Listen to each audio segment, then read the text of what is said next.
Low water bridges around the areas of Sunrise Park and Paardekraal outside Rustenburg in the northwest are now accessible again.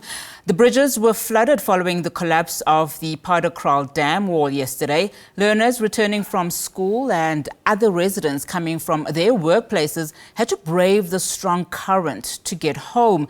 No further rainfall has been recorded during the night and the water has subsided for now. It was initially through that the dam belonged to a local mining company, but information from the Department of Water Affairs shows that the Rustenburg Local Municipality is the registered owner. The dam is used for recreational purposes.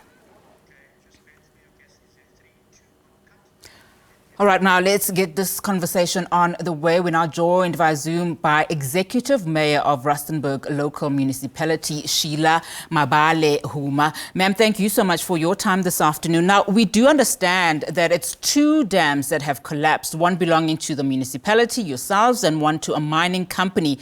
Do we know at this stage what led to the collapse and what responsibility then will be taken by the two parties? Yeah, thank you very much for the interview. What led to the collapse of the two dams? Obviously, as you know, that it has been raining heavily, so the dam walls collapsed due to heavy rains that we had for the past 3 days. So that is why these two dams collapsed.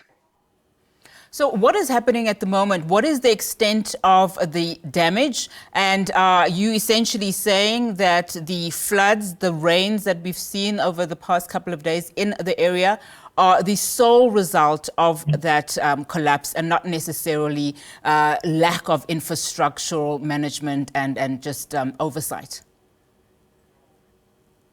Yeah, fortunately enough, there are no damages up to so far.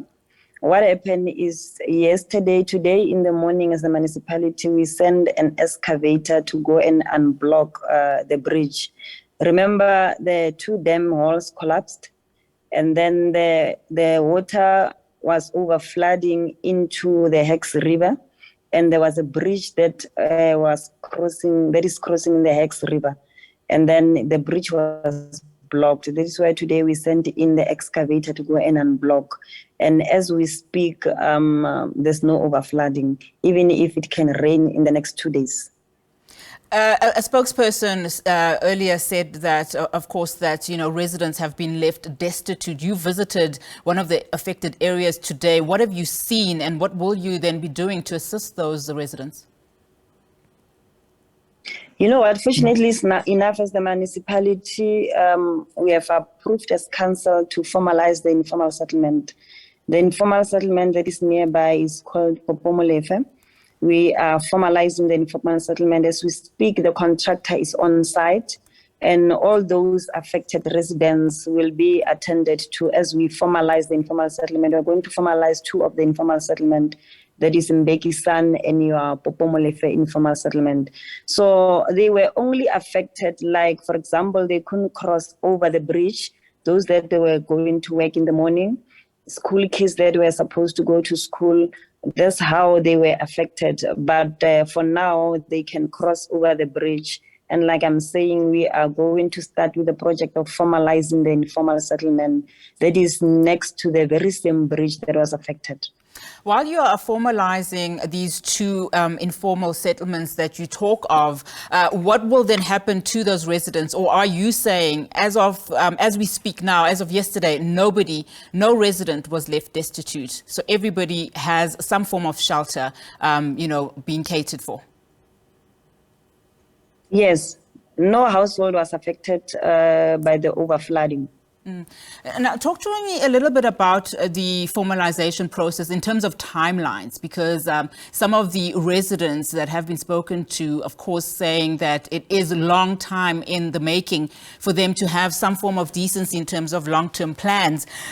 Just what are the timelines in as far as housing them in structures that are more secure? Yeah, I think talking of a timeline, formalizing it will take even a year.